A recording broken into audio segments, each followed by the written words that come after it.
Hello friends. देखिए, IIT jam का exam next month है 12 फरवरी को। तो इस राइट टाइम की कुछ ऐसा टॉपिक किया जाए जिससे थोड़ा आपका तैयारी में रिवीजन हो जाए। देखिए, तो कोई भी एग्ज़ाम आप दोगे तो उसमें सबसे इम्पॉर्टेंट, ठीक है, जो चीज़ है जो आपको हमेशा ही करना चाहिए, that is previous year question paper.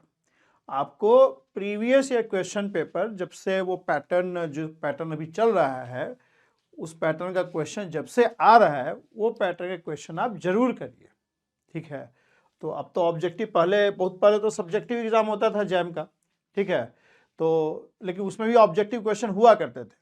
बाद में शायद 15 से I think fully objective paper शुरू हो गया। ठीक है, मतलब 3 तरह का क्वेश्चन होता है ऑब्जेक्टिव में भी। जैसे एमसीक्यू है, मल्टीपल चॉइस क्वेश्चंस होते हैं। मल्टीपल चॉइस क्वेश्चन में भी 2 कैटेगरीज है, 1 मार्कर 2 मार्कर। ठीक है, एक बार थोड़ा सा आपको हम बता देते हैं पैटर्न क्या है। ठीक है, जो आईआईटी जैम का पैटर्न है,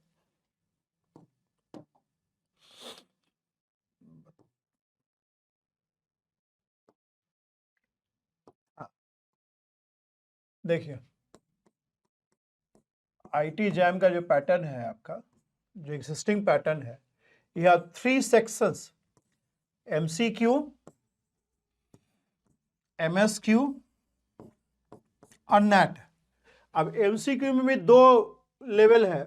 1 to 10 क्वेश्चन जो आएगा वो सिंगल मार्क का होगा, और जो 10 से 30 नंबर जो क्वेश्चन होंगे वो 2 मार्क्स होंगे। ठीक है। एमएसक्यू में क्या है कि मोर देन 1 करेक्ट होगा, इसमें सिंगल करेक्ट होगा। एमसीक्यू वाले में सिंगल करेक्ट, 4 ऑप्शन में से एक सही होगा। ठीक है। तो ये 30 क्वेश्चन बनेंगे। 1 से 10 जो क्वेश्चन होंगे वो सिंगल मार्क के होंगे, और जो 11 से 30 हो गया ना, 1 से 10 तो 1 मार्क का हो गया, और जो 11 से 30 जो 20 क्वेश्चन होंगे वो 2 मार्क्स के आते हैं। वो थोड़े से लेवल में थोड़ा डिफिकल्ट होगा 1 मार्क वाले से। ठीक है। एमएसक्यू जो है उसको मल्टीपल सेलेक्ट क्वेश्चन बोलता है लोग। उसका मतलब ये होता है कि 4 ऑप्शन दिया रहेगा, और चारों ऑप्शन में से हो सकता है कि सारा भी सही हो, या 3 सही हो सकता है, या 2 सही हो सकता है, या सिंगल सही होगा, ऐसा होगा। मतलब एक से अधिक करेक्ट, मतलब क्वेश्चन आंसर होगा उसका। ठीक है। तो ये क्वेश्चन हो गया 31 से लेके 40 तक। आइए 2 मार्क्स का होगा। ठीक है। नेट में भी 2 लेवल है, 41 to 50। नेट का मतलब हो गया न्यूमेरिकल आंसर टाइप। नेट का मतलब हो गया न्यूमेरिकल आंसर टाइप, मतलब इसका जो आंसर होगा ना वो मतलब इंटीजर्स में होगा। मतलब इंटीजर्स नहीं बोलेंगे, मतलब इस टाइप का होगा, मतलब नंबर्स में होगा। जैसे क्वेश्चन होता है 30.14, ये आंसर हो सकता है। मतलब इंटीजर नहीं कहेंगे, इंटीजर तो भाई फिर तो दशमलव के बाद कुछ नहीं होना चाहिए। तो इस टाइप का numerical answer type, numerical answer type, तो इस टाइप का आंसर नहीं होगा e⁻⁻⁴। मतलब अगर ऐसा भी होगा तो इसका फिर आपको कन्वर्ट करना पड़ेगा। ठीक है। या इस टाइप का नहीं रहेगा, लॉग ऑफ समथिंग, या इस टाइप, आपको न्यूमेरिकल आंसर टाइप रहेगा। मतलब उसको नंबर्स इस टाइप का फ्रैक्शन में तोड़ना पड़ेगा। मतलब A B point C D 2 इस टाइप का होगा। ठीक है। मतलब ये नंबर्स होंगे, where A B C D are integers, where A B C D are integers. ये आंसर हो गया। जैसे 2.37 ये आंसर हो सकता है, या 10 इस टाइप का आंसर हो सकता है। ठीक है। मतलब डेसिमल 2 डेसिमल प्लेसेस तक यूजुअली कुछ आंसर हो सकता है इसका। ठीक है। तो इसको बोलते हैं न्यूमेरिकल आंसर टाइप, इसको बोलते हैं न्यूमेरिकल आंसर टाइप। मतलब अगर मान लो किसी चीज का आंसर ऐसा भी होगा ना, मान लो सपोज करो कि ये आंसर है, ठीक है, तो ये वाला दे देगा और ये फिल इन द ब्लैंक्स कर देगा, मतलब 2 आंसर ऐसे का, मतलब the answer is dash into 10⁻³ तो डैश के जगह पे वो नंबर्स भराएगा। तो इस टाइप का न्यूमेरिकल आंसर देखेंगे अभी, है ना। तो 40 से 50 जो क्वेश्चन होगा वो 1 मार्क के होंगे, और जो 51 से 60 होगा वो 2 मार्क्स का होगा। तो टोटल कितना बन रहा है देखो, ये हो गया टोटल 10 मार्क्स का, ये हो गया 20 × 2 तो 40 मार्क्स हो गया, और ये हो गया 10 गुने 2 20 मार्क्स, ये हो गया 10 मार्क्स, और ये 20 मार्क्स। मतलब टोटल आपका 100 मार्क्स का क्वेश्चन रहेगा। इसमें 40 तक ले आएंगे तो आपको कॉलेज मिल जाएगा, आईआईटी मिल जाएगा। ऐसा तो देखो कट ऑफ लोग कहता है कि 15 जाता है, 18 जाता है, लेकिन उसका कोई मीनिंग नहीं है। उससे आपको खाली एक सर्टिफिकेट मिल जाएगा, उससे आपको कोई कॉलेज नहीं मिलेगा। तो वैसा उसको हम कट ऑफ नहीं बोलते हैं।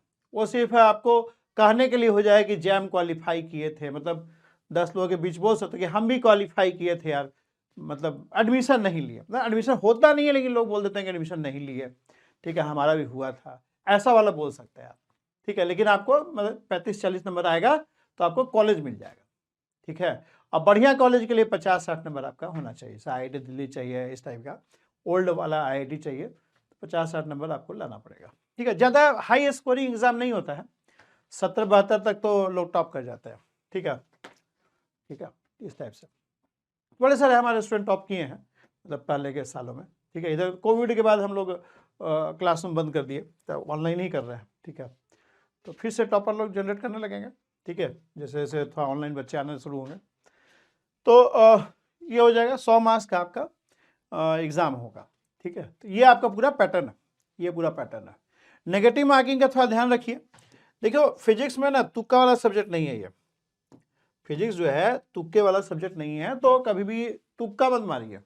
मोस्ट मतलब 90% चांस है कि अगर मतलब तुक्का मारेंगे तो वो गलती होगा, ठीक है, गलत ही होना है। तो यहाँ पे नेगेटिव मार्किंग है इस एरिया में, जो ये 40 नंबर का है ना, यहाँ 1/3 नेगेटिव मार्किंग है, ठीक है, 1/3 नेगेटिव मार्किंग है। इसमें तुक्का मारेंगे तो कोई फायदा भी नहीं है, नेगेटिव मार्किंग हालांकि नहीं है, लेकिन मोर देन 1 करेक्ट है तो क्या क्या मारोगे, मतलब ऐसा बहुत मुश्किल होता है।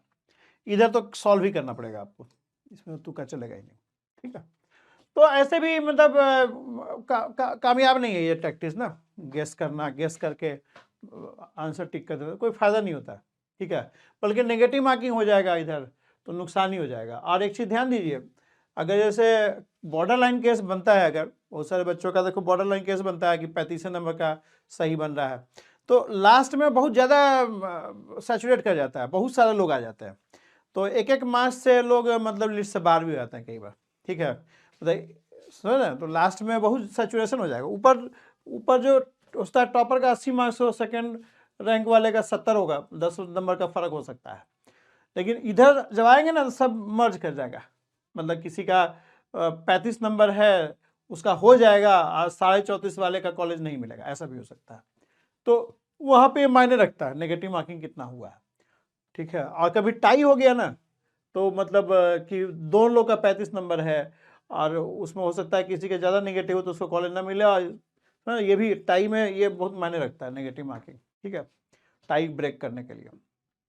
ओके, मतलब एक से अधिक बच्चों का सेम रैंक हो सकता है, ठीक है, लेकिन वहीं पे मान लो सीट समाप्त हो रहा है तो कॉलेज फिर उस बच्चे को लेगा जिसका नेगेटिव मार्किंग कम रहा है, ठीक है। ऐसा टाई ब्रेकिंग मतलब अलग अलग अलग कॉलेज का हो सकता है, अलग अलग चीज़ों, लेकिन टाई ब्रेकिंग में नेगेटिव मार्किंग कई जगह इंपॉर्टेंट होता है, ठीक है।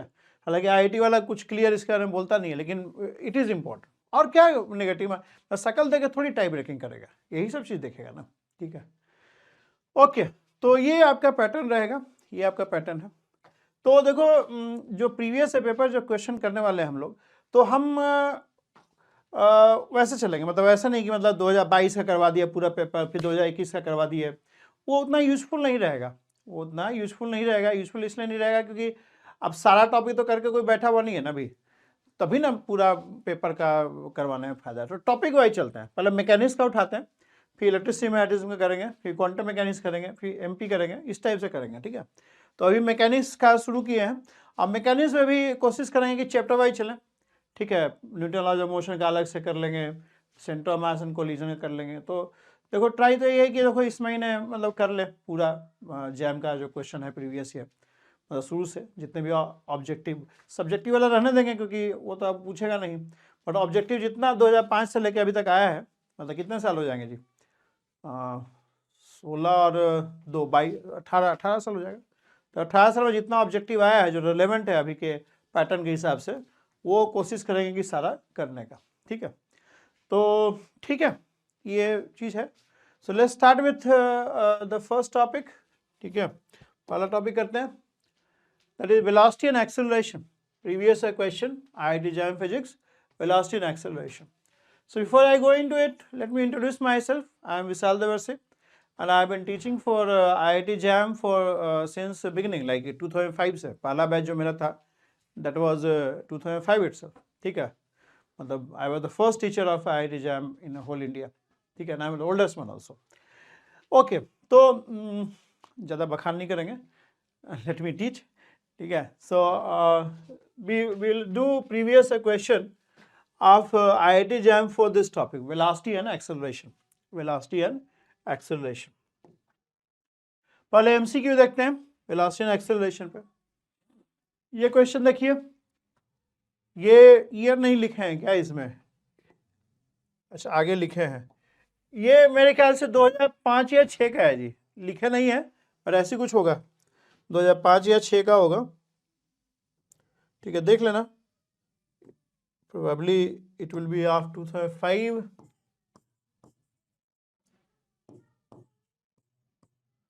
और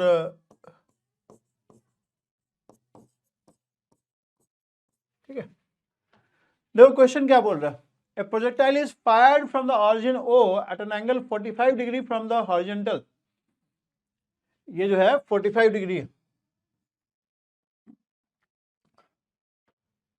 this is 45 degree from the horizontal. At the highest point of its trajectory, the radial and transverse component of its acceleration in terms of gravitational acceleration g is। देखो जो projectile motion होगा मतलब on A plane surface, तो projectile motion में जो कोई body है मास m का, तो उस पर एक ही फोर्स लग रहा है and that is mg, that is mg। mg is the only force acting, ठीक है। तो सिर्फ mg लगेगा तो acceleration will be g in vertical in downward direction. जो एक्सेलरेशन होगा that will equal to g in vertically downward direction. देखो velocity का डायरेक्शन अलग हो सकता है, वेलोसिटी का डायरेक्शन एक्सेलरेशन के डायरेक्शन में हमेशा हो ऐसा जरूरी नहीं है। ये तभी होता है जब बॉडी रेस्ट पे हो और उसको पे आप फोर्स लगाना चालू किए, उस केस में जिधर फोर्स लगाएंगे उधर ही मूव कर जाएगा, ठीक है। लेकिन यहाँ पे क्या है कि शुरू में हम लोग एक वेलोसिटी प्रोजेक्शन दे दिया ना, 45 डिग्री एंगल पे प्रोजेक्ट कर दिए, ठीक है। तो वैसे केस में आपका एक्सेलरेशन के डायरेक्शन वेलोसिटी होगा ऐसा जरूरी नहीं है, ठीक है, ऐसा जरूरी नहीं है।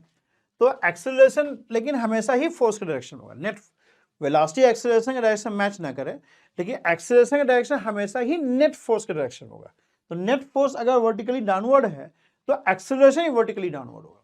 तो कहीं भी प्रोजेक्टाइल के किसी भी पोर्शन पे देखेंगे तो acceleration will be g in vertically downward direction. देखिए आपसे क्या पूछा है, एट द हाईएस्ट पॉइंट, आपसे पूछा हाईएस्ट पॉइंट पे, तो हाईएस्ट पॉइंट पे भी एक्सेलरेशन यही रहेगा g। अब इस g का रेडियल और ट्रांसवर्स कंपोनेंट देखना। रेडियल कंपोनेंट क्या होता है, ये ज्वाइन कर दिया हमने। आप क्या है कि जहां पर पार्टिकल है ना उसको ऑरिजिन से ज्वाइन कर दो, ठीक है, उसको ऑरिजिन से तुम ज्वाइन कर दो, ठीक है। अब ऑरिजिन से ज्वाइन कर दोगे, बढ़िया कलर क्या रहेगा, ये बढ़िया चल रहा है, हाँ ठीक है। तो आर के इंक्रीजिंग डायरेक्शन में जो होता है that is your ER vector, ठीक है। और ये जो थीटा एंगल है, थीटा के इंक्रीजिंग डायरेक्शन में दिस इज E थीटा। तो आपको इस g एक्सेलरेशन का कंपोनेंट देखना है ER के डायरेक्शन में, वो रेडियल एक्सेलरेशन हो जाएगा। और इसी g का कंपोनेंट देखना है E थीटा के डायरेक्शन में, वो आपका ट्रांसवर्स एक्सेलरेशन हो जाएगा। बात समझ में आ रहा है आपको? r के इंक्रीजिंग डायरेक्शन में दैट इज रेडियल डायरेक्शन, और थीटा के इंक्रीजिंग डायरेक्शन, देखो थीटा ये है, इसी को पैरेलल शिफ्ट कर दिया तो ये E थीटा हो गया।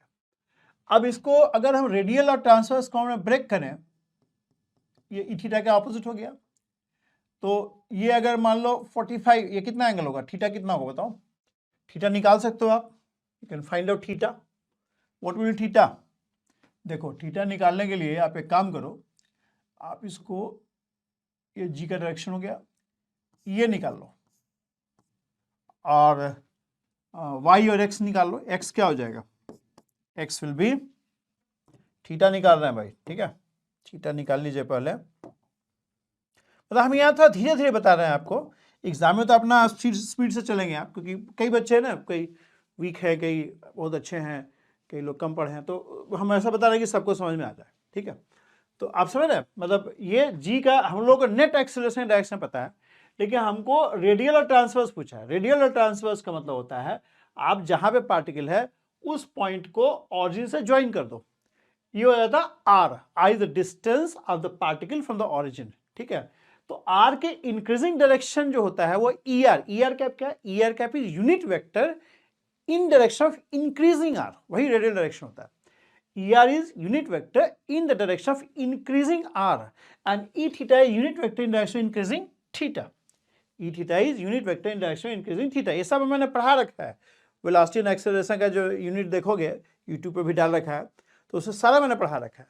पर फिर भी मैं आपको रिकैप के लिए बताता रहूँगा, तभी पूरा रिवीजन हो पाएगा, ठीक है. तो ER is unit vector in direction of increasing R and E theta is unit vector in direction of increasing theta. अब नेट एक्सेलरेशन क्या है? डाउनवर्ड है. तो अब जी का कॉम्पोनेंट निकालना पड़ेगा ना. मान लो ये थीटा एंगल है, तो ये कितना हो जाएगा? 90 माइनस थीटा. तो ये भी आपका थीटा हो जाएगा. अभी थीटा के टर्म्स में ही लिख देते हैं, चलो फिर थीटा निकाल लेंगे. ये भी एंगल आपका थीटा हो जाएगा ना जी, सिंपल ट्रिग्नोमेट्री है. ये थीटा आ गया और ये आपका 45, तो ये है ना, 45 अलग है. देखो 45 इस पाथ के टेंजेंशियल डायरेक्शन 45 है, ठीक है, बट ये 45 नहीं है, ये अलग हो जाएगा. ये निकालेंगे हम लोग. तो ये मान लो अगर थीटा है तो ये 90 माइनस थीटा हो जाएगा, और ये टोटल 90 डिग्री है, तो ये थीटा हो जाएगा. तो आपका जो acceleration in radially in transverse direction क्या हो जाएगा? It will be G cos theta. और जी कॉस थीटा क्या है? ई थीटा के ऑपोजिट है. जी कॉस थीटा क्या है? ई थीटा के ऑपोजिट है, तो इसको ऐसे लिख दोगे. अच्छा, ए आर क्या हो जाएगा? जी साइन थीटा. तो ये जी साइन थीटा किधर है आपका? वो ई आर के ऑपोजिट है. G sine theta E R के ऑपोजिट है, तो इसको ऐसे लिख सकते हैं, G is simply minus G sine theta E R and minus G cos theta E theta. मतलब ये आपका हो जाएगा ए आर और ये आपका हो जाएगा ए थीटा. तो अब मतलब आपको क्या निकालना है? आपको थीटा निकालना है. थीटा क्या हो जाएगा? tan थीटा इज बेसिकली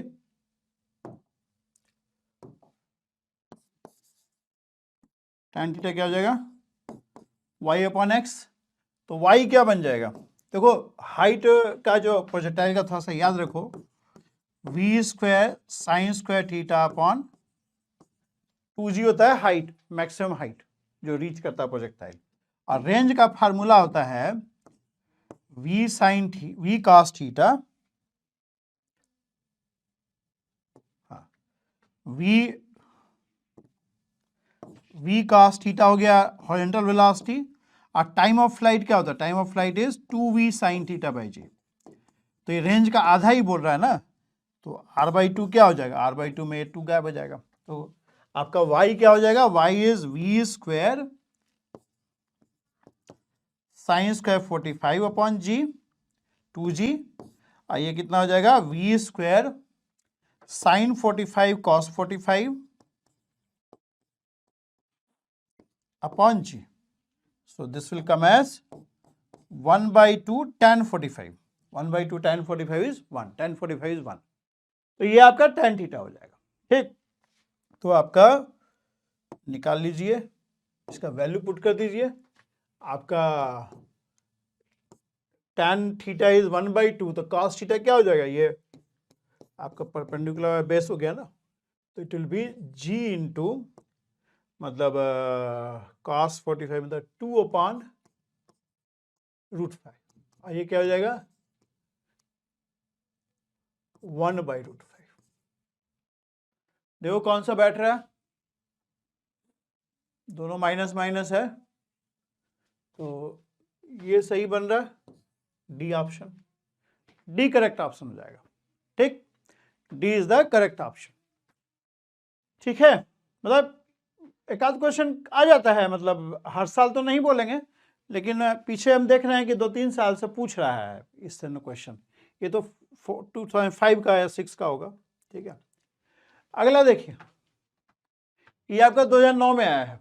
ठीक है, बहुत फ्रीक्वेंट नहीं पहले पूछता, लेकिन इधर हम देख रहे हैं कि थोड़ा फ्रीक्वेंट पूछ रहा है। जैसे आगे सवाल देखोगे, ये 16 में आया है, ये 21 में आया है, ये 22 में भी आया है। ठीक है, तो मतलब ये थोड़ा फ्रीक्वेंट ही है। ये क्या है जी, MSQ। अच्छा, MSQ भी देख लो। MSQ में 2022 में देखो, तो 2 क्वेश्चन 2022 में आया है, 2017 में आया है ये। ठीक है, तो और ये डुएबल क्वेश्चन है, इजी क्वेश्चन पूछेगा इससे। ठीक है, अब देखो क्या पूछ रहा है। 2009 में a particle is moving in space with O as the origin. Some possible expression for its position, velocity and acceleration in cylindrical coordinates are given below. Which of the following is correct? देखो, ये तो चलो cylindrical polar coordinate है। आपको जो याद रखना है, सिलिंड्रिकल पोलर कोऑर्डिनेट याद करने का आपको सिंपल तरीका बताते हैं। आपको प्लेन पोलर कोऑर्डिनेट का फार्मूला सब याद रखना है। प्लेन पोलर कोऑर्डिनेट मतलब देखो, पोलर कोऑर्डिनेट में 2 चीज है, एक ऑरिजिन है और एक इनिशियल लाइन है। इसको हम बोलते हैं ऑरिजिन, और इसको बोलते हैं इनिशियल लाइन। ठीक, अब कोई भी पॉइंट स्पेस में रहेगा, मान लो ये पॉइंट स्पेस में है, इसको ना 2 कोऑर्डिनेट से इसका पोजीशन डिफाइन करते हैं। एक हो गया r और दूसरा थीटा। r क्या होता है? r is the distance of the point from the origin. r जो है, ऑरिजिन जो है वो r कोऑर्डिनेट का रेफरेंस है। r क्या होता है? Distance of point from the origin. और थीटा क्या होता है? Theta is the angle which r makes with the initial line. जैसे कार्टेशियन में x और y कोऑर्डिनेट होता है ना, तो x क्या होता है? x is distance from the y axis and y is distance from the x axis. तो x एक्सिस जो है वो y कोऑर्डिनेट का रेफरेंस है, मतलब x एक्सिस पे y जो है 0 होता है। ठीक है, और y एक्सिस जो है वो x का रेफरेंस होता है, मतलब y एक्सिस पे x 0 होता है। ठीक, तो वैसे ही r और थीटा का जो रेफरेंस है, ऑरिजिन पे r 0 होता है, तो r is the distance of point p from the origin. Origin पे r 0 है और इनिशियल लाइन पे थीटा 0 होता है, तो थीटा का मेजरमेंट इनिशियल लाइन के रेस्पेक्ट में होता है। मतलब r जो हो गया डिस्टेंस फ्रॉम द ऑरिजिन हो गया, and theta is the angle which r makes with the initial line. The initial line is the reference for theta coordinate and origin is the reference for measuring r coordinate. ठीक है, और 2 vectors हो जाएंगे, एक इन direction increasing r और एक इन direction increasing theta. ये याद रखो। अच्छा, इतना याद करके फिर ये याद रखिए कि r का एक्सप्रेशन क्या होता है। Position is given by r er, मतलब er वेक्टर ये इस डायरेक्शन हो गया, और कितना दूर, रेडियल डायरेक्शन कितना दूर, r दूरी पे है, तो पोजीशन कौन होगा? लिखते हैं r e r। ठीक, और जो वेलोसिटी वेक्टर होगा, ये सब हम डिराइव करवा रखे हैं। वेलोसिटी वेक्टर कैसे आता है अभी तो याद रखिए। ठीक है, एग्जाम अब नजदीक है तो ये सब याद ही रखिए। ये वेलोसिटी वेक्टर, इसको बोलते हैं रेडियल कंपोनेंट और इसको बोलते हैं ट्रांसवर्स कंपोनेंट। r डॉट हो गया रेडियल कंपोनेंट ऑफ वेलोसिटी और ये ट्रांसवर्स कंपोनेंट हो गया। और एक एक्सप्रेशन याद रखो एक्सेलरेशन का भी, अब तो याद ही कर लो सब, बाकी डेरिवेशन वगैरह सब हम करवा रखे हैं तो वो आप देख सकते हैं। प्लस 1/r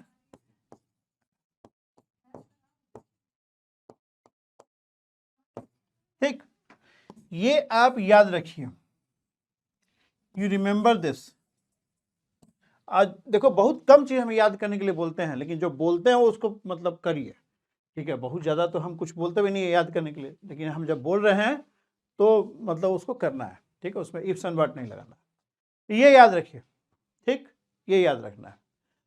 और अगर सिलिंड्रिकल पोलर कोऑर्डिनेट की बात करेगा कोई, तो सिलिंड्रिकल पोलर कोऑर्डिनेट का एक्सप्रेशन सिंपल होता है। देखो सिलिंड्रिकल पोलर कोऑर्डिनेट थोड़ा सा हम आपको ब्रीफ कर देते हैं।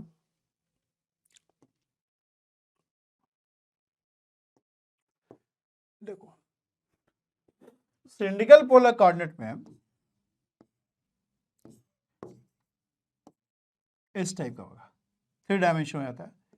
तो ये जो है आपका मान लो पार्टिकल है, अब इसका पोजीशन हम लोग 3 कोऑर्डिनेट से डिफाइन करते हैं।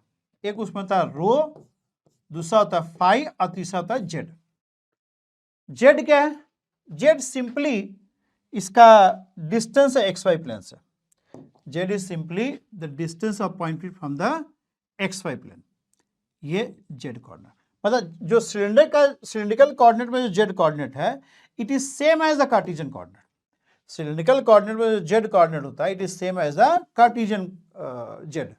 Z here is same as the Cartesian Z. Cartesian coordinate में भी जो जेड कोऑर्डिनेट होता है, that distance from the X Y plane. ठीक। रो क्या होता है? Rho is the distance of point P from the Z axis. Rho is the distance of point P from the Z axis. ठीक है। और तो ये रो, और मान लो ये यहाँ पे अगर इसको प्रोजेक्ट करें तो यहाँ भी ये रो ही रहेगा। ठीक है। मतलब पॉइंट पी का जो आपका जो प्रोजेक्शन होगा एक्स वाई प्लेन में, उस प्रोजेक्शन का दूरी ऑरिजिन से इस पॉइंट पी का जेड एक्सिस से सेम रहेगा। पैरेललोग्राम टाइप का बन जाएगा ना ये। ठीक है। मतलब स्क्वायर रेक्टेंगल बनेगा बेसिकली। तो पॉइंट पी का दूरी जो जेड एक्सिस से होगा, वही दूरी आपका पॉइंट पी का जो प्रोजेक्शन होगा, पॉइंट पी का प्रोजेक्शन क्या हो जाएगा? एक्स वाई 0, उसका दूरी ऑरिजिन से वही रहेगा रो। ठीक। अब फाई क्या होता है? Phi is the angle which projection of P N in X Y plane makes with the X axis. Phi is the angle which projection of P on X Y plane makes with the X axis, positive X axis. ठीक है। तो अगर आप cylindrical polar में are लिखोगे तो देखो, आप सिंपल समझो, अगर इसको थोड़ा इससे कंपेयर करो तो यहां जो रो और फाई है वो it is same as R and theta in plane polar. यहाँ पे अगर हम इसको जेड वाला किल कर दें तो ये पॉइंट एक्स वाई प्लेन में आ जाएगा। तो एक्स वाई प्लेन में आप देखो रो क्या है? Distance of the projection from the origin. और फाई क्या है? Phi is angle which rho makes with the positive X axis. तो रो और फाई जो सिलिंड्रिकल पोलर कोऑर्डिनेट जो रो है वो प्लेन पोलर का आर की तरह है, और जो सिलिंड्रिकल पोलर कोऑर्डिनेट फाई है, it is similar to theta in plane polar. तो कभी आपको एक्सप्रेशन लिखना हो सिलिंड्रिकल पोलर में तो आप सिंपली क्या करिए, इसको ऐसे लिख दीजिए। अब ई आर को ई रो लिखोगे, फिर ई रो क्या है? दिस इज ई रो। ठीक है। This is E Z which is के कैप, और फाई क्या है? ये ई फाई है। ठीक है। तो ई रो लिख दो, और जेड एक्सिस जेड वाला जोड़ते जाइए, या के कैप लिखो या ई जेड कर दे। E Z is same as K cap. ठीक है। तो यहां से ये आ गया, अब प्लस जेड वाला अलग से लिखना पड़ेगा आपको। वेलोसिटी क्या हो जाएगा? ऐसे लिखो, rho dot E rho plus rho phi dot E phi, यहां से कॉपी कर लिए। और यहां पे जो कार्टेशियन में होता है Z dot E Z, D Z by D T. Acceleration भी वैसे लिख दो, आर के जगह पर रो लिख दो, rho double dot rho phi dot square E rho plus 1 by rho D by D T of rho square phi dot E phi Z double dot E Z. समझ ना? याद करने का तरीका बता रहे हैं। प्लेन पोलर वाला तो याद ही करना है। अब प्लेन पोलर याद रहेगा तो ये भी लिखा जाएगा आपका। ठीक। प्लेन पोलर याद रहेगा तो ये भी लिखा जाएगा, खाली जेड वाला अलग करना है। जेड वाला कार्टेशियन की तरह होता है ना? Z E Z, V Z क्या होता है? D Z by D T. A Z क्या होता है? D square Z by D T square. ठीक है। तो ये वाला तो पता ही है आपको कैसे आ रहा है। ठीक। ओके। अब देखो मिलाओ कौन सा सही है।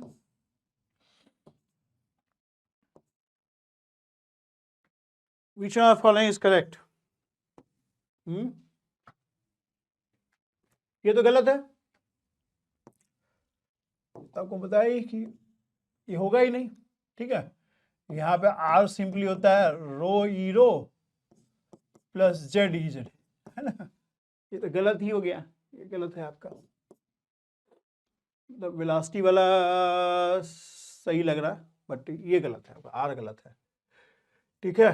अच्छा, वेलोसिटी का देखो D rho by D T. ठीक है।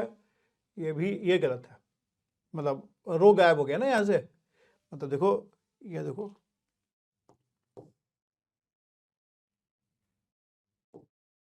यहाँ देखो रो फाई डॉट होता है, तो यानी ये वाला भी गलत है तुम्हारा, वेलोसिटी का एक्सप्रेशन गलत आ गया। हाँ, ये आर का तो सही है,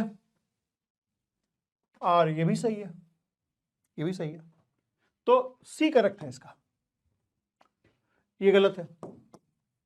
ठीक है, समझ ना? तो मतलब आपको प्लेन पोलर का याद करना पड़ेगा, चाहे हंस के करो या रो के करो, करना पड़ेगा।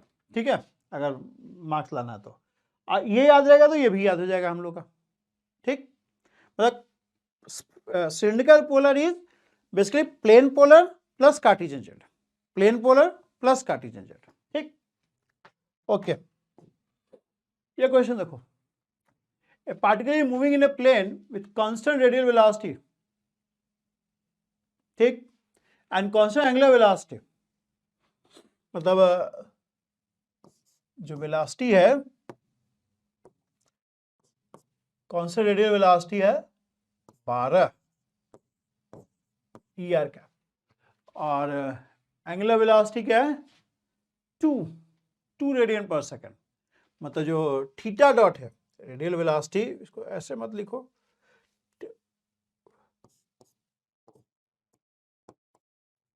ये एक्सप्रेशन होता है in general R dot ER plus R theta dot E theta. ठीक, तो आर डॉट तो तुम्हारा 12 दे रखा है, और थीटा डॉट को दे रखा है तुमको 2। ठीक है, थीटा डॉट को तुमको 2 दे रखा है, 12 ER प्लस आर तो चेंज होता रहेगा ना जी, आर आपका चेंज होता रहेगा, तो 2R E थीटा, तो इस तरह का कुछ वेलोसिटी दे रखा है। ठीक है, अब लोग क्या पूछा है तुमसे, at r equals to 8 meter from the origin, the magnitude of instantaneous velocity at r equals to 8 metre क्या हो जाएगा बताओ, वेलोसिटी हो जाएगा, ये तो 12 ही दे रखा है तुम्हारा, और r का वैल्यू पुट कर लो, थीटा डॉट तो 2 है। ठीक है, तो r का वैल्यू 8 दे रखा है तुमको, 8 दूनी 16 ई थीटा, तो मैग्नीट्यूड क्या बन जाएगा, ये ER और ई थीटा हमेशा ही परपेंडिकुलर होता है, ऑर्थोगोनल होता है, मतलब ये ऐसे इनिशियल लाइन हो गया, तो ये ER हो जाएगा और ई थीटा ये हो जाएगा, हमेशा परपेंडिकुलर। ठीक, तो वेलोसिटी क्या हो जाएगा, 12 का होल स्क्वायर प्लस 16 का होल स्क्वायर, 4 बाहर निकाल दोगे तो क्या हो जाएगा, 3 स्क्वायर प्लस 4 स्क्वायर, तो 4 गुने 5 20। ठीक, 20 आंसर हो जाएगा, 20। सिंपल क्वेश्चन है, कुछ नहीं करना है, formula based. Plane polar coordinate का फार्मूला याद रखना है, दिमाग में डाल लीजिए, प्लेन पोलर कोऑर्डिनेट का फार्मूला हम लोग को याद रखना है। इसमें एंगुलर वेलोसिटी थीटा डॉट दिया हुआ है, आर डॉट दिया हुआ है। ठीक है, आर तो चेंज होता रहेगा क्योंकि मूव कर रहा है तो पोजीशन बदल रहा है। ठीक है, रेडियल वेलोसिटी है मतलब डिस्टेंस चेंज हो रहा है ना।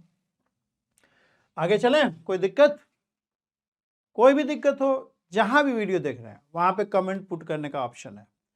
यूट्यूब पे देख रहे हैं तो यूट्यूब में भी डाल सकते हैं, उसका हम आंसर कर देंगे, देखते रहते हैं रेगुलरली। या अगर मोबाइल ऐप पे कर रहे हैं, कोर्स ज्वाइन कर रखे हैं, तो वहाँ भी आप ग्रुप बना हुआ है, फॉरम बना हुआ है, उसमें आप क्वेश्चन डाल सकते हैं, I will be happy to reply. Okay, देखिए क्या बोल रहा है, रेडियल कॉम्पोनेंट एक्सेलरेशन, तो डायरेक्ट क्वेश्चन है, डायरेक्ट क्वेश्चन है, सब लिखवा रखे हैं यहाँ पे देखो। ठीक है, तो डायरेक्ट क्वेश्चन, डायरेक्ट हिट है, समझे, एक्सेलरेशन मैंने क्लियर लिखवा रखा है, आर डबल डॉट, याद भी करने बोल रहे हैं बार बार,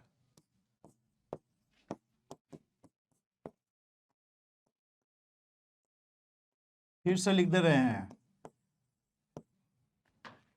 तो ये रेडियल कंपोनेंट है, देखो कौन सा है, आर डबल डॉट मतलब D square by D T square, theta dot D theta by D T. ठीक है, ये ऑप्शन है। ठीक, ये 2021 में आया है, मतलब ये सब क्वेश्चन तो बिल्कुल नहीं छूटना चाहिए आपका, ये सब क्वेश्चन तो बिल्कुल भी नहीं छूटना चाहिए, ठीक है। ये देखो, consider a particle of mass है moving in a plane with constant radial velocity r dot and constant angular velocity theta dot, मतलब r dot भी constant, theta dot भी constant है। एक्सेलरेशन क्या होगा? बहुत सिंपल, वेरी वेरी सिंपल। देखिए acceleration के एक्सप्रेशन आपको पता है क्या होता है expression? r double dot minus r theta dot square E R cap plus 1/r D by D T of r square theta dot E theta.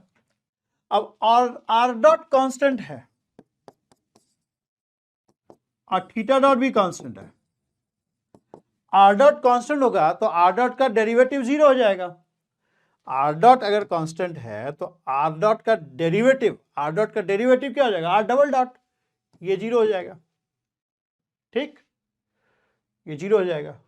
अच्छा, तो ये क्या आ जाएगा हमारा? ये आ जाएगा minus of r theta dot E R cap, ठीक। अच्छा, अब थीटा डॉट कांस्टेंट है, थीटा डॉट बाहर आ जाएगा डेरिवेटिव के। थीटा डॉट टाइम के अनुसार चेंज नहीं कर रहा है ना तुम्हारा, तो थीटा डॉट को बाहर ले सकते हैं, ऐसे हो जाएगा। तो ये कितना आ जाएगा? Minus of plus theta dot by R, इसका डेरिवेटिव क्या हो जाएगा? 2r r dot. देखो क्या आंसर आया, r theta dot square E R cap और ट्वाइस r डॉट, ये twice r dot theta dot, ये आंसर आ जाएगा ना जी, minus r theta dot E R and twice of r dot theta dot E theta, ये answer हो जाएगा। वेरी सिंपल, फार्मूला बेस्ड, कोई माइंड का एप्लीकेशन नहीं, फार्मूला लिखिए, जो क्वेश्चन में इंफॉर्मेशन है उसको इनकॉर्पोरेट कीजिए, आंसर आपका आ जाएगा। ये लास्ट ईयर पूछा है, ये क्वेश्चन लास्ट ईयर आपका आया है, ठीक है, ओके, ठीक है। तो ये एमसीक्यू क्वेश्चन इस टॉपिक से आया है।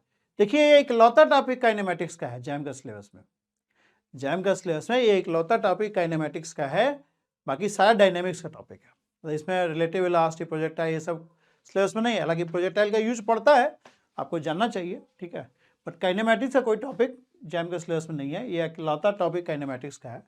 ये इंपॉर्टेंट है क्योंकि ये 10+2 में देखो कर्विलिनियर कोऑर्डिनेट्स नहीं पढ़ाया जाता है, तो अगर ये टॉपिक है, खासकर वो टॉपिक जो प्योरली ग्रेजुएशन के टॉपिक है, वो हमेशा ही बहुत इंपॉर्टेंट है एग्जाम में, ठीक है, okay. MSQ is multiple select question, मतलब मोर देन वन करेक्ट हो सकता है, मोर देन वन करेक्ट हो सकता है इसमें, ठीक है। क्वेश्चन देखते हैं, लास्ट ईयर आया क्वेश्चन, ये लास्ट ईयर ये क्वेश्चन आया है, देखो क्या पूछ रहा है। r theta denotes the polar coordinates of particle moving in plane if r cap and theta cap, r cap theta cap, देखो अगर हमारा बुक्स वगैरह पढ़ोगे, हमारे लेक्चर्स पढ़े होगे, तो आप देखेंगे हमेशा मैंने हर जगह, चाहे वो ईएमटी का टॉपिक हो या कहीं भी, या इवन वेक्टर कैलकुलस में भी, हमने हमेशा इसको ऐसे लिखा है, ठीक है, ऐसे ही लिखते रहेंगे क्योंकि हमारा यही आदत है, ठीक है। लेकिन आईआईटी वाला लिखता है आर कैप थीटा कैप, वो भी ठीक है, बट हम लोग यही लिख रहे हैं, ठीक है। तो R cap is E R vector, basically R cap is basically E R cap, E R cap is nothing but unit vector in direction increasing R, and E theta vector is unit vector in direction increasing theta, ठीक है। अच्छा, क्या पूछ रहा है तुमसे? अच्छा, ये सब इंफॉर्मेशन पूछ रहा है। देखो एक चीज ध्यान रखो, ये इनिशियल लाइन है और ये ऑरिजिन है, ठीक, ये इनिशियल लाइन हो गया, ये ऑरिजिन हो गया। कोई भी पॉइंट पी है, उसका पोजीशन को लोग दो कोऑर्डिनेट से डिफाइन करते हैं, एक आर और एक थीटा। आर क्या होता है? इस unit vector in direction increasing R. Theta E R cap क्या, आर क्या है, यूनिट, सॉरी क्या बोल रहा है, R is basically distance of point P from the origin and theta is the angle which R makes with the initial line. Initial line ये है, ये ऑरिजिन है, ये ऑरिजिन है और ये इनिशियल लाइन है। तो R basically distance of point P from the origin है और theta basically angle which R makes with the initial line. और दो वेक्टर्स हैं, E R cap unit vector in direction increasing theta and E theta cap unit vector in direction increasing theta. इसको parallelly draw करेंगे तो यहां ऐसे आ जाएगा। अच्छा ठीक, ये सब क्वेश्चन करने का तरीका बता रहे हैं। देखो हमेशा ही ध्यान रखो कि E R cap is basically equivalent to, देखो आप कॉम्प्लेक्स नंबर याद करो, कॉम्प्लेक्स नंबर तो यहाँ सिलेबस में भी है, ठीक है। कॉम्प्लेक्स नंबर में कुछ ऐसा ही काम करते हैं हम लोग। कोई मान लो पॉइंट है एक्स कॉमा वाई, तो हम लोग क्या करते हैं, देखो प्लेन में पोजीशन डिफाइन करने के तीन तरीके होते हैं। एक तो हो गया कि कोऑर्डिनेट्स के थ्रू डिफाइन किया, R theta X comma Y, ठीक है। दूसरा होता है वेक्टर फॉर्म में डिफाइन करते हैं, जैसे पोजीशन को ऐसे भी लिख सकते हो ना, ये भी पोजीशन डिनोट कर रहा है, ठीक। या फिर कॉम्प्लेक्स नंबर, वो भी बड़ा इनोवेटिव तरीका है। कॉम्प्लेक्स नंबर में क्या करते हो आप, कॉम्प्लेक्स नंबर में हम सिंपल जेड डिफाइन करते हैं, इसको लिखते हैं एक्स प्लस आई। अच्छा इसमें एक हम लोग आइलर फॉर्म भी लिखते हैं, हम लोग इसको आर ई आई थीटा करके भी लिखते हैं। जेड को हम लोग ऐसे भी लिखते हैं R E I theta, where R is nothing but distance of point from the origin, theta is the angle which this R make with the initial line. E I theta क्या है, E I theta is nothing but cos theta I cap, sorry cos theta plus I sine theta, ठीक है। तो complex number में ऐसे लिखते हैं, ये सब एनालॉगस है। अगर इसका एनालॉगी ड्रा करोगे आप, एनालॉगी ड्रा करोगे तो आपको समझ में आएगा कि E R cap is nothing but E I theta. E I theta जो रोल प्ले कर रहा है कॉम्प्लेक्स आर्गेंड प्लेन में, वही काम ई आर कैप भी कर रहा है, ठीक है। ये basically it is analogous to E I theta. तो ये क्या हो जाएगा, this will be analogous to E I theta plus pi by two. नहीं, ये कितना एंगल बनाएगा बताओ, ये theta plus pi by two angle बनाएगा। इजी रहेगा आपको करने के लिए, समझ रहे ना। Complex number will help you over here, ठीक है। ओके, ये थोड़ा सा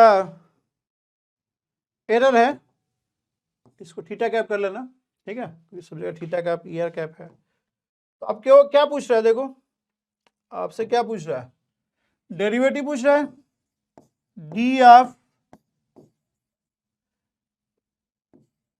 क्या बनेगा बताओ, कर लो, कॉम्प्लेक्स नंबर ही यूज कर लो ना, आई ई आई थीटा, और आई क्या है, आई इज नथिंग बट, सो आना चाहिए कॉम्प्लेक्स नंबर, इतना तो पता होना चाहिए ना। So this is nothing but E theta. तो ए तो सही लग रहा है, ए ऑप्शन तो ठीक है, ए ऑप्शन इज करेक्ट, ठीक है। ए ऑप्शन आपका करेक्ट है, ठीक। अब दूसरा देखते हैं,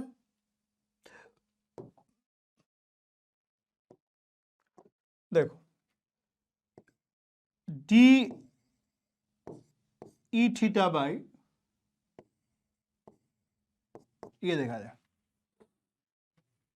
ये तो गलत है, ई आर में आर आई नहीं रहा, ये सही नहीं है, ठीक है। कहीं भी आर नहीं आ रहा ना, इधर भी नहीं है, ठीक है। यही दोनों में से सही होगा। ये देख लो एक बार, ये क्या आ रहा है, D by D theta of,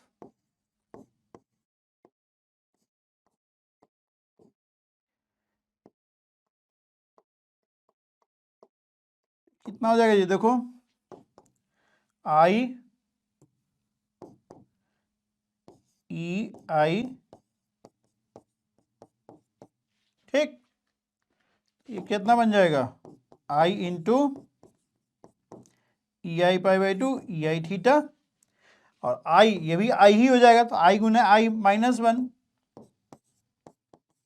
which is nothing but E R cap. तो ये दो आंसर हमको सही लग रहा है। ये नहीं होगा, याद होगा ई आर में कहाँ तुम्हारा मतलब आर कैप, आर तो दिख ही नहीं रहा है इसमें कहीं भी, थीटा ही दिख रहा है सिर्फ। ये भी नहीं सही है, ये भी सही नहीं है, ठीक है। तो ए और C answer is correct, A and C is correct answer, ठीक है।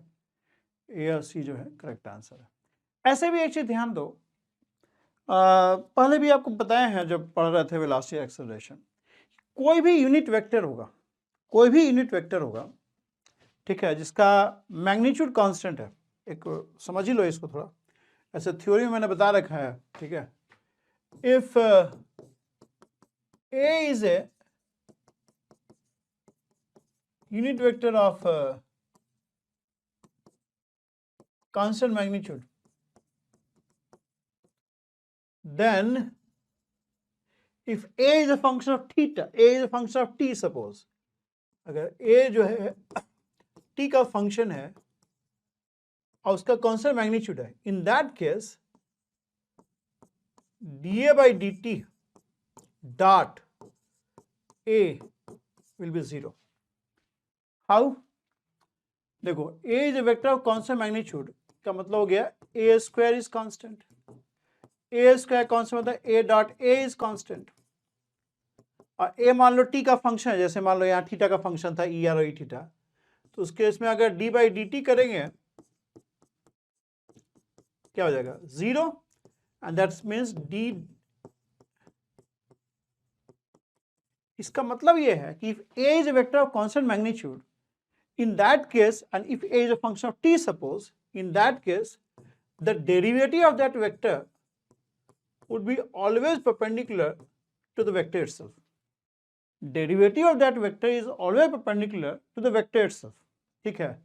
तो यहाँ देखिए ई आर कैप है, ई आर कैप क्या है, ई आर कैप का डेरिवेटिव ले रहे हैं, तो ई आर कैप का डेरिवेटिव ई आर के परपेंडिकुलर होगा, इसलिए वो देखो ई थीटा के डायरेक्शन में जा रहा है, E theta E are perpendicular है ना, यहाँ समझ में आ रहा है आपको ये इसका application, D by D theta of E R cap और ई थीटा कैप दोनों ही देखो थीटा का फंक्शन है, दोनों ही थीटा, दोनों ही थीटा का फंक्शन आ रहा है, तो ई आर कैप का डेरिवेटिव ई आर कैप के परपेंडिकुलर हो जाएगा, और ई थीटा कैप का डेरिवेटिव ई थीटा के परपेंडिकुलर हो जाएगा। तो देखो ई आर कैप का डेरिवेटिव ई थीटा के डायरेक्शन में है, तो ई थीटा ही है बेसिकली, और ई थीटा का डेरिवेटिव जो है वो ई आर कैप के ऑपोजिट डायरेक्शन में, मतलब परपेंडिकुलर है ई थीटा के, ठीक है। तो ए और सी करेक्ट आंसर रहेगा, ठीक है, ओके, समझ में आ रहा है, आगे चलें। अच्छा, एक ही एमएसक्यू दिखा, ठीक है, पेपर में, ओके। नेट देखिए न्यूमेरिकल आंसर टाइप में, इसमें भी एक ही क्वेश्चन लगता है, जो क्या बोल रहा है, 2017 में आया question, in plane polar coordinate, in planar coordinate मतलब प्लेन पोलर कोऑर्डिनेट, ठीक है, प्लेन में तो प्लेन पोलर कोऑर्डिनेट ही यूज करेंगे ना कर्वीलिनियर कोऑर्डिनेट में, an object position at time T is given like this, magnitude of acceleration at T equal to 0। अच्छा,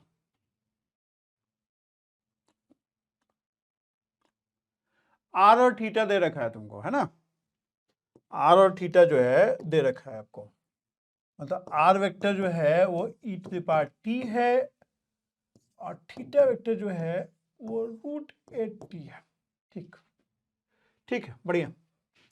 तो अब आर डॉट क्या हो जाएगा जी, R dot will be E T and theta dot will be root eight, R double dot क्या हो जाएगा, it will be E T. तो एक्सेलरेशन पूछ रहा है ना तुमसे, तो एक्सेलरेशन क्या है, एक्सेलरेशन का एक्सप्रेशन आपको पता है, R double dot R theta dot square E R cap and 1 by R D by D T of R square theta dot E theta cap, ठीक। अब आर डबल डॉट क्या है, ई टी है, are क्या है, वो भी ET है।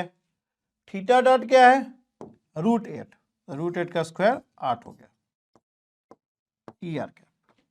अच्छा, ये आपका ET हो गया, d/dt of r square e⁻² 2t, और थीटा डॉट √8 E थीटा। ये कितना बन रहा है, -7 ET ER cap plus ET √8 और ट्वाइस ऑफ, समझ में आ रहा है। तो एक तरह से ये बन गया तुम्हारा, यहां लिख देते हैं A vector is and plus 2√8 ET E theta, and at t equal to 0 ET is 1, तो A वेक्टर क्या हो गया, -7 ER और 2√8 मतलब 4√2 E थीटा। निकाल लो यार, मैग्नीट्यूड क्या बन जाएगा, 7×7 = 49, अच्छा 4 16 दूनी 32, और 50 और 30 81 हो गया, ये 9 मीटर पर सेकंड। आंसर आपका हो जाएगा 9 मीटर पर सेकंड, तो 9 आंसर हो जाएगा। ठीक, नियरेस्ट इंटीजर पे 9 मीटर पर सेकंड स्क्वायर, सॉरी मतलब एक्सेलरेशन है ना। ठीक है, क्लियर है। तो सिंपल क्वेश्चन देखो इस टॉपिक से है, इतना तो ध्यान रखिए जितना मतलब इसमें डिस्कस किए, और बाकी जैसे जो अगले साल तैयारी कर रहे हैं वो तो पूरा चैप्टर भी पढ़िए भाई। ठीक है, मैंने पढ़ा रखा है पूरा। ठीक है, वेलोसिटी एक्सेलरेशन कर्वीलिनियर कोऑर्डिनेट का एक पूरा प्लेलिस्ट बना हुआ है यूट्यूब पे या मोबाइल ऐप पे भी होगा, तो वो उसको कर सकते हैं। ठीक है, तो अभी रुक जाते हैं, फिर नेक्स्ट टॉपिक जो होगा हम लोग का न्यूटन लॉज ऑफ मोशन कर लेंगे, उसके प्रीवियस पेपर कर लेंगे। अभी हर दिन प्रीवियस पेपर करेंगे हम लोग। ठीक है, तो if you are seeing the video continue करते रहिए। ठीक है, okay, thank you very much.